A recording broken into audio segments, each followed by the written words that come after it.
دل نادان novel by یمن ایوا ایپیسوڈ 21۔ رماب کال کر کے روم میں آیا تو اجوا کو سادہ سا تیار دیکھ کر چونکا۔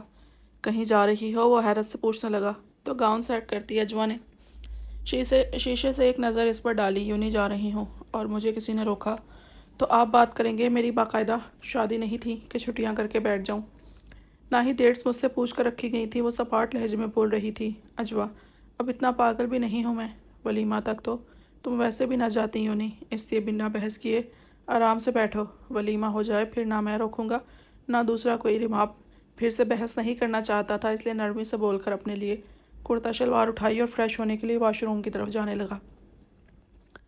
مجھے آپ کا ولیمہ اٹینڈ کرنے کا نہ پہلے شوق تھا نہ اب دلچسپی ہے۔ پہلے ہی اسبا کی وجہ سے بہت حرج ہو چکا میری اسٹڈی کا، اب ایک دن بھی ضائع نہیں کرنا مجھے۔ اجوا اپنی بکس صبح صبح اٹھا لائی تھی، اب اپنا سامان برابر کرتی لاپرواہی سے بولی۔ کیا مطلب؟ اب یہ صرف میرا پروگرام نہیں کہ تم اسکپ کر دو تو چلے گا؟ رکھو بکس اور ضد کر کے مجھے غصہ مت دلاؤ اجوا۔ رماب ضد ہو گیا، ہر بات پر وہ بحث کر رہی تھی اور وہ جانتا تھا جان بوجھ کر کر رہی ہے وہ یہ سب۔ تو ولیمہ رات کو ہے، اب میں بیٹھ کر کیا کروں گی؟ اچانک کی گئی شادیوں سے کام نہیں رکھا کرتے، میں تو جاؤں گی، وہ ضدی لہجے میں بولتی۔ رماب کو تپا گئی، وہ سر جھٹک کر شاور لینے چلا گیا۔ اجوا پیر پٹکتی باہر نکلی تو سامنے ہی اسجد چاچو بیٹھے تھے۔ اجوا کہاں جا رہی ہو بیٹا؟ انہوں نے حیرت سے سوال کیا، پر اجوا کی نظر کنزا چچی کے روم سے نکلتی اپنی ماں پر پڑی۔ وہ چاچو بہت ضروری ہے آج میرا، یوں نہیں جانا، میں جلدی آ جاؤں گی تو پلیز۔ اجوا جلدی بتانے لگی۔ مگر اجوا آج اچھا رماب سے کہو تمہیں لے جائے۔ انہوں نے اجازت دے دی، کیونکہ شادی باقاعدہ شادی نہ تھی کہ وہ آف لیے بیٹھی ہوتی، شاید واقعی جانا ضروری ہو۔ کہاں جا رہی ہو؟ وہاں کی آواز پر اس نے آنکھیں میچیں، اب تو جانا کینسل تھا پکا۔ میں یوں نہیں، ابھی اجوا کی بات پوری نہیں ہوئی تھی کہ انہوں نے گھور کر اسے دیکھا۔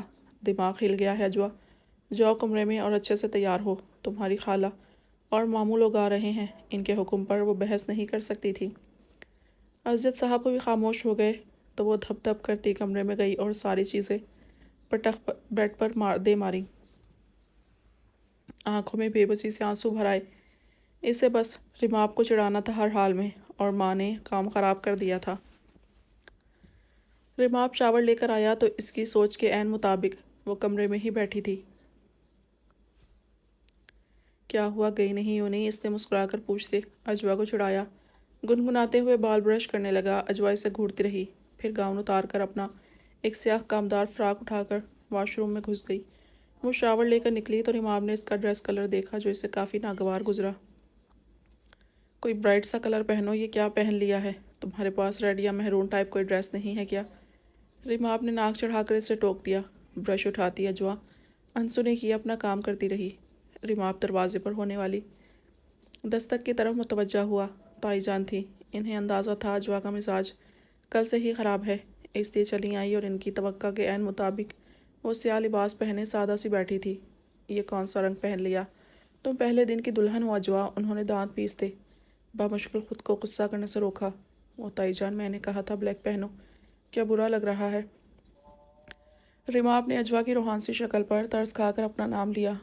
اوہ بیٹا ویسے تو ٹھیک ہے، بس اس کے ننیال والے آ رہے ہیں نا ابھی، کل اچانک سب کچھ ہوا، کوئی آ نہیں سکا تو اس لیے، اور میرے میکے میں پہلے دن سیاہ یا سفید جیسے رنگ پہننے کو بہت غلط سمجھا جاتا ہے، جاؤ اجوا چینج کرو۔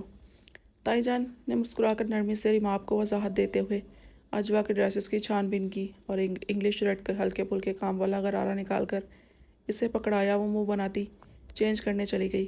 رماب نے مسکراہٹ دبائی۔ دارام نے آفس جانے سے پہلے اسبا کو منع کر دیا کہ وہ روم سے باہر نہ جائے، ایک میٹ کی ڈیوٹی لگا دی کہ اسبا کو کچھ چاہیے تو روم میں ہی پہنچا دے۔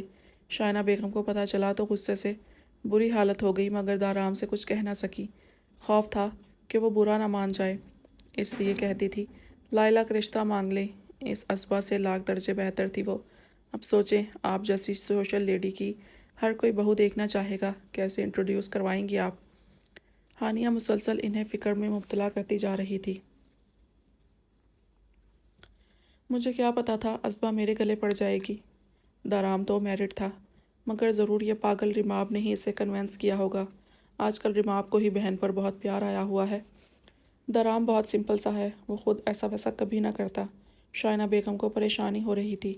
ان کا حلقہ احباب بہت وسیع تھا، لوگوں کو پتہ چلا تو اسپیشل ملنے آنے لگے، اور ازبا جیسی بہو کا انہوں نے سوچا تک نہیں تھا۔ نہ ڈریسنگ سینس، نہ ویل مینرڈ، نہ ویل ایجوکیٹڈ، نہ ہی اسٹائلش سی۔ وہ اپنے جیسے ہائی اسٹیٹس تک اسے کبھی نہیں لا سکتی تھی، مگر دارام صبح اتنا نارمل تھا جیسے کچھ ہوا ہی نہیں۔ ہانی کے موبائل پر لائلہ کی کال آنے لگی تو وہ اٹھ کر ایک سائٹ پر ہوئی۔ ہانی، میں نے ابھی دارام سے کل آفس سے اچانک جانے کی ریزن پوچھی تو اس نے کہا کل اس کا نکاح تھا۔ ڈونٹ ٹیل می، تم نے مجھے ڈاج دیا نا، تم لوگوں نے نکاح کر دیا۔ لائلہ غصے سے چیخ رہی تھی۔ یہ نکاح تو ہمارے لیے بھی سرپرائز تھا، نہ بھائی نے پوچھا نہ بتایا۔ لڑکی کا نکاح بھی کسی اور سے ہونا تھا اور بھائی نے جا کر اپنے ساتھ پڑھوا لیا۔ بائی گاڈ لائلہ، ہم خود بھی اپسیٹ ہیں۔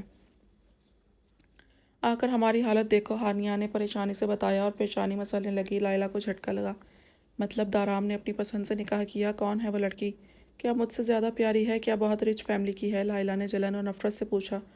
شی از گڈ فار نتھنگ ازبا، میری کزن۔ ہانیہ کے الفاظ دھماکہ تھے لائلہ کے لیے۔ وہ بدھو سی لڑکی جسے اس نے خاص توجہ سے دیکھا تک نہیں تھا، وہ اس سے جیت گئی۔ ہانیہ، وہ لڑکی مجھ سے دارام کو نہیں چھین سکتی۔ لائلہ اپنے کمرے کی ہر چیز توڑتی جنونیت سے بولی۔ جب دارام نے اپنے نکاح کا بتایا تو وہ مزید آفس میں کھڑی نہیں ہو پائی تھی۔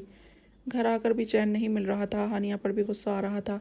تم فکر مت کرو، وہ زیادہ عرصہ نہیں ٹکے گی، اس لیے اس کی اتنی ہمت ہی نہیں کہ ہمارا مقابلہ کر سکے۔ ہانیہ مغرور لہجے میں بولتی اسے تسلی دینے لگی، مگر لائلہ اب ہانیہ پر ٹرسٹ نہیں کر سکتی تھی۔ اس نے سوچ لیا تھا خود کچھ کرے گی اب وہ۔ سر، کوئی آدم خان نامی لڑکا آپ سے ملنے آیا ہوا ہے۔ دارام اپنا بزی شیڈیول چیک کرتا اپنے پی اے کو کچھ میٹنگز کینسل کرنے کا بتا رہا تھا تاکہ کچھ وقت بچا سکے۔ جب اسے بتایا گیا، اس نے پی اے کو جانے کا اشارہ دیا تو وہ سر ہلا کر چلی گئی۔ بھیج دیں، اس نے لیپ ٹاپ بند کر کے اجازت دی۔ وہ کچھ دیر تک ہی آدم خان اس کے آفس میں داخل ہوا تھا۔ مجھے لگا تم واپس چلے گئے، دارام نے اسے بیٹھنے کا اشارہ کرتے ہوئے سکون سے کہا۔ تمہیں لگتا ہے ہر بار یوں چپ کر جاؤں گا؟ تم نے اس روز بار میں جا کر صوفی کو میرے خلاف کیا، اس نے مجھ سے بریک اپ کر لیا اور اب ازبا سے شادی کر لی۔ آدم ٹیبل پر ہاتھ رکھ کر آگے کو جھکا۔ صوفیہ کو ورقلانے کی ضرورت نہیں تھی، اس نے صرف تمہارے نام کی وجہ سے تمہیں چنا، کیونکہ اس کا ایڈم کھو گیا تھا، اور جب میں واپس آیا تو اس نے فیک کو چھوڑ دیا۔ Very simple. اور میری بیوی کا دوبارہ نام لو اور میں تمہیں بتاؤں گا کہ میں کون ہوں۔ تم نے صوفیہ کو جتنا یوز کرنا تھا کر لیا، تب میں نے جانے دیا، مگر اپنی بیوی کا نام بھی تمہاری زبان پر برداشت نہیں کر سکتا۔ دارام سرد لہجے میں بولتا۔ اسے اس کی اوقات جتا گیا۔ ایڈم کو جب اس نے صوفیہ کے ساتھ دیکھا تب ہی زہر لگا تھا۔ صوفیہ کو غلط کاموں کی عادت اسی نے ڈالی تھی، مگر دارام نے تب کچھ نہیں کہا تھا۔ اب وہی گھٹیا انسان ازبا کے منگیتر کے روپ میں دارام کے دماغ میں ہتھوڑے کی طرح محسوس ہوا تھا۔ آدم خان نے دارام کے ٹھنڈے لہجے پر اپنا آپ برف ہوتا محسوس کیا۔ ٹھیک ہے، تم اپنی بیوی کو سنبھال کر دکھاؤ اور میں دیکھتا ہوں وہ کب تک تمہاری بیوی رہے گی۔ آدم دھمکاتے ہوئے وہاں سے چلا گیا۔ دارام نے سر جھٹکا۔ اسے آدم جیسے گھٹیا بزدل انسان سے کوئی خوف محسوس نہیں ہوا تھا۔ وہ جانتا تھا جو بادل گرجتا ہے وہ برستا نہیں۔ آدم کی دھمکیاں کھوکھلی تھیں، وہ کمزور انسان تھا۔ ازبا سارا دن موبائل پر ہی مصروف رہ گئی۔ پہلے اینیمی نروٹو کے کچھ ایپیسوڈ دیکھیں، پھر تھوڑا بہت ناول پڑھا، پھر ریفریشمنٹ کے لیے بی ٹی ایس پرفارمنس۔ جب دارام آفس سے واپس آیا اور روم میں آیا تو وہ بی ٹی ایس رن ایپیسوڈ دیکھ رہی تھی۔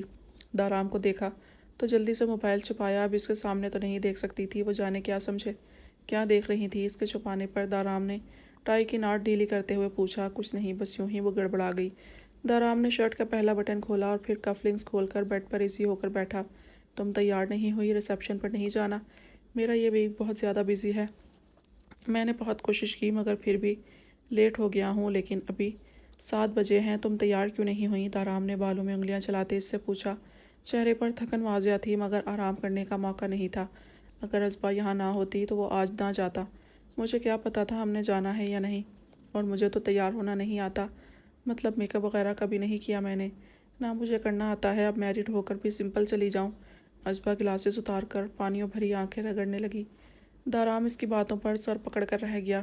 عام سی بات نہیں پتہ اسے؟ ازبا، تمہارے بھائی کا ریسیپشن ہے تو آف کورس تمہیں جانا ہی تھا نا، اس میں بتانے والی کیا بات تھی؟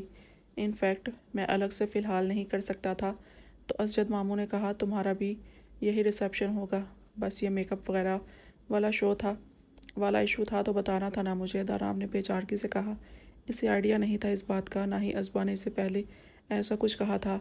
وہ پریشان ہوا کہ اس وقت کیا کرے گا، پہلے پتہ ہوتا تو اپنے پی اے سے کہہ کر بھی سب انتظامات کروا سکتا تھا، مگر اب آفس آور نہیں تھے۔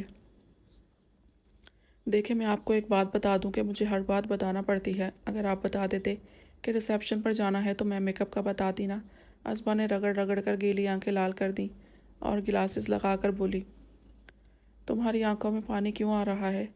دارام نے اس کی بھیگتی آنکھیں غور سے دیکھ کر پوچھا اور موبائل نکالا تاکہ ریماپ سے ازبا کی تیاری کا مسئلہ شیئر کر سکے۔ آپ نے مجھے ایک جگہ بند کر دیا تھا تو ظاہر ہے مجھے ٹائم پاس کرنا ہی تھا، میں موبائل یوز کرتی رہی، اس لیے اب آنکھوں کا کچھ وقت تو یہی حال رہے گا۔ ازبا نے ترچھی نظریں اپنے موبائل پر ڈالیں اور ویڈیو بند کر کے سیل لاک کر دیا۔ ریماپ کو میسج کر کے دارام نے اسے دیکھا۔ تھوڑا ٹائم لگے گا، ماما اور ہانی وغیرہ کا غصہ ختم ہو گیا تو تم ایزیلی باہر جاتی رہنا، ابھی ان کے سامنے گئی تو ان کی باتیں اپ سیٹ کریں گی۔ دارام نے معذرت کی اور اٹھ کر اپنا ڈارک گرے ڈنر سوٹ نکال کر بات لینے چلا گیا۔ ریماپ نے میسج پڑھ کر اجوا لوگوں سے بات کی تو انہوں نے اجوا والی بیوٹیشین سے بات کر لی۔ اتنے وقت میں پارٹی میک اپ آسانی سے ہو سکتا تھا اور ابھی بہت وقت تھا، فکس ریسیپشن ٹائم تو 9 بجے تک تھا۔ اجوا نے اسے کال کر کے سمجھایا تو اپنا ڈریس نکال کر پریشانی سے دیکھنے لگی۔ میں یہ ڈریس کیسے پہنوں گی؟ میں نے اتنی ہیوی ڈریسنگ کبھی نہیں کی، میں تو کیری ہی نہیں کر پاؤں گی۔ وہ فکر مندی سے بڑبڑا رہی تھی۔ اس نے ہمیشہ بالکل سمپل ڈریسنگ کی تھی، شادیوں پر بھی ایسا کامدار بھاری ڈریس دیکھ کر ہی اس کے اوزخان خطا ہونے لگے۔ دارام تیار ہو کر آیا تو وہ ہمت کرتی چینج کرنے چلی گئی۔ واپس آئی تو چہرے پر پریشانی کے رنگ تھے۔ کیا ہوا، کوئی پرابلم ہے؟ وہ بال ڈرائی کر کے برش کر رہا تھا۔ ازبا کو دیکھا تو چند پل کے لیے رک سا گیا۔ آج پہلی بار اسے ایسی ڈریسنگ میں دیکھ رہا تھا، وہ بہت اچھی لگ رہی تھی مگر پریشان تھی۔ میں یہ ڈریس پہن کر نہیں جا سکتی، میں اچھی نہیں لگ رہی، بالکل نہیں، اور اس کے ساتھ ہیل پہننا پڑیں گی۔ میں ہائی ہیل پہن کر تو پکا گر جاؤں گی، سب لوگوں میں میرا تماشا بن جائے گا، سب دیکھیں گے مجھے۔ میں نے جانا ہی نہیں ہے وہاں، بس آپ ان لوگوں سے کہہ دیجیے گا وہ سو رہی تھی اس لیے نہیں آئی، بلکہ کہہ دیجیے گا وہ بیمار ہو گئی ہے اور ڈاکٹر نے میڈیسن دی تو بے ہوش ہو گئی۔ وہ لانگ ٹیل میکسی پہن کر گھبرا گئی تھی، دوپٹہ لپیٹتی بولتی جا رہی تھی۔ دارام کو اس کی باتوں پر جھٹکا لگا، وہ تو باقاعدہ بیڈ پر چڑھ کر بیٹھ گئی تھی، نہ جانے کا ارادہ صاف ظاہر تھا۔ دیکھو ازبا، تم بہت اچھی ہو، بہت پیاری لگ رہی ہو، trust me without make up jewellery تم بہت پریٹی لگ رہی ہو، اور میں ہاتھ پکڑ کر لے جاؤں گا، تم جا کر ایک جگہ بیٹھ جانا۔ اگر بیماری کا کہا تو سوچو سب کتنے پریشان ہوں گے۔ وہ دل سے تعریف کرتا آگے بڑھ کر نرمی سے سمجھانے لگا اسے۔ ازبا نے رونی صورت بنا لی۔ سب کے درمیان ہاتھ پکڑ کر چلنے والے فلمی سینس مجھے اچھے نہیں لگتے، اور آپ جھوٹی تعریفیں مت کریں، مجھے پتہ ہے آپ بہلا رہے ہیں اور میں بچی نہیں ہوں کہ بہل جاؤں۔ پلیز مجھے نہیں جانا۔ ازبا کو تو اس کے سامنے ایسی ڈریسنگ پر شرم محسوس ہو رہی تھی، سب کے سامنے کیسے جائے گی؟ وہ منتیں کرنے لگی۔ دارام کو پریشانی ہوئی۔ ریماب نے اسے بتایا تھا کہ ازبا بہت شائع ہے اور اسے تھوڑا بہت سوشل فوبیا بھی تھا، یعنی لوگ متوجہ ہوں تو اسے گھبراہٹ ہونے لگتی تھی۔ دارام نے آگے بڑھ کر اس کا ہاتھ تھام کر اسے کھڑا کیا اور بنا اس کا انکار سنے ڈریسنگ کے سامنے جا بٹھایا۔ مجھے تنگ مت کرو پلیز، میں بس وہاں جلد از جلد جا کر اپنی اٹینڈنس دینا چاہتا ہوں، ہم جلدی واپس آ جائیں گے، تمہیں زیادہ تنگ نہیں ہونا پڑے گا۔ اسے یقین دلاتے ہوئے وہ تھکے تھکے سے لہجے میں بول رہا تھا۔ ازبا روحانسی شکل بنائے جیولری پہننے لگی۔ دارام خاموشی سے اسے دیکھنے لگا۔ آج کا سارا دن اس کا اسی ٹینشن میں گزرا تھا کہ بیلا کو اس کی شادی کا کیسے بتائے۔ اس کی جنونیت دارام کے لیے ایسی تھی کہ شاید پہلی فرصت میں یہیں پہنچ جاتی۔ وہ یہ سب جانتا تھا مگر وہ پھر بھی ازبا سے نکاح کر کے پچھتا نہیں رہا تھا۔ اس سے بیلا کو ہینڈل کرنا تھا مگر ازبا کو اب چھوڑنے کا سوال ہی پیدا نہیں ہوتا تھا۔ وہ جیولری پہنتی ازبا کو دیکھ کر پرسکون سانس بھر کر بیڈ پر نیم دراز ہوا۔ پریشانی، فکر اور ذمہ داریوں سے بھری زندگی میں ایک پرسکون روح کو تازگی دیتے احساس جیسی تھی وہ اس کے لیے۔ ازبا اس کی وہ حسرت تھی جس کا وہ خواب تک نہیں دیکھ سکتا تھا اور آج وہ حقیقت بن کر اس کے پاس تھی۔ ریماپ نے شام سے پہلے کمرے میں بیٹھی اجوا کو منہ دکھائی والا کیس پکڑایا جس میں نفیس سی وائٹ گولڈ کی بریسلیٹ تھی۔ مجھے یہ نہیں چاہیے، یہ آپ نے اپنی محبوبہ آئینہ کے لیے لیا ہوگا نا؟ اجوا نے کسی زہریلی چیز کی طرح باکس سے ہاتھ بچائے تو ریماپ کا ضبط جواب دینے لگا۔ اس کے لیے نہیں لیا تھا، اسے شادی میں بس ازبا کی وجہ سے کر رہا تھا۔ میں تمہیں ریزن ایکسپلین نہیں کروں گا، بس یہ جان لو یہ گفٹ تمہارے لیے ہی لایا ہوں آج ہی صبح۔ اب سیدھی شرافت سے یہ پکڑو۔ ریماب نے اس کا ہاتھ کھینچ کر سختی سے کہا تو اس نے گردن اکڑا کر لے لیا۔ لاؤ میں پہنا دوں۔ ریماب نے مسکرا کر آفر پیش کی، مگر اجوا نے منہ بگاڑا۔ میرے ساتھ اب رومانٹک ہونے کی ضرورت نہیں ہے، یہ شادی مجبوری ہے اور کچھ نہیں، اجوا نے جتانا ضروری سمجھا تو ریماب نے اس کا بازو پکڑ کر اسے اپنی طرف کھینچا۔ تم بہت زیادہ بولنے لگ گئی ہو اجوا، میں نے تمہیں ریجیکشن سے ہرٹ کیا، پھر یوں فورسفلی شادی کی، آئی ایم سوری، مگر تم نے اپنا یہ رویہ جاری رکھا تو میں بھی لحاظ بھول جاؤں گا، اوکے؟ اسے سخت لہجے میں وارن کیا۔ اجوا کو اس کے پرانے روب دار غصیلے لہجے سے خوف سا محسوس ہوا۔ وہ بھیگی آنکھوں سے لب کچلتی سر جھکا گئی۔ ریماب نے اپنی سخت گرفت نرم کی۔ I am sorry, trust me آئینہ، بس ضد تھی اجوا، تم محبت ہو میرے بچپن کی منگیتر، بس کنزا آنٹی کا تمہیں پسند کرنا مجھے تم سے دور کر گیا، پلیز خود کو اذیت مت دو بار بار آئینہ کا ذکر کر کے۔ ریماب نے اپنائیت سے اس کا گال تھپ تھپا کر کہا، ایسا ہے تب بھی اتنی آسانی سے بھولنے نہیں دوں گی وہ غلطی۔ اجوا نے رخ پھیر کر دل میں عہد باندھا اور مسکراہٹ چھپائی۔